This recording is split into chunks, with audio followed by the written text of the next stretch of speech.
Donc on est sur un secteur qui a été complètement submergé au moment de la tempête, le 28 février. On avait 1,50 m à 2 mètres d'eau à peu près sur toutes les parcelles qui étaient ici. Donc très rapidement, on a colmaté les brèches. 4 mois après le passage de la tempête Xynthia, voici aujourd'hui à quoi ressemblent les digues de Champagné-les-Marais. Les premiers travaux de mise en sécurité réalisés dès le mois de mars ont ainsi permis de reconstruire 13 km d'ouvrages endommagés. Mais ces terrassements effectués dans l'urgence ne sont que provisoires. On a fait des travaux avec des matériaux qui étaient gorgés d'eau. Ils vont perdre leur eau en cours du temps. L'eau partant des sols, ça va faire des fissures comme on le voit un peu partout. On est sur des digues qui sont pas du tout cohérentes, totalement déstabilisées et qui ne résisteraient pas ni à des grandes marées, ni à nouvelles surverses, ni à une tempête.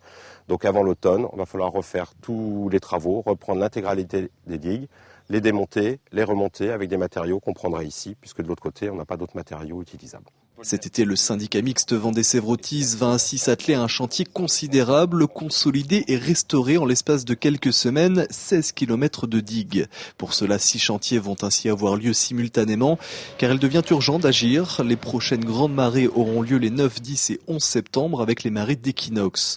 Une urgence dont le syndicat mixte a bien conscience, mais pour obtenir toutes les autorisations ainsi que le financement nécessaire, plusieurs semaines de démarches administratives ont été nécessaires. Le syndicat a décidé, dans un premier temps, d'acheter les digues et une bande de 100 mètres aux différents propriétaires. Première chose. Deuxième chose, nous avions besoin d'avoir une étude de faisabilité pour renforcer ces digues et leur redonner une forme peut-être un peu différente de ce qu'elles avaient.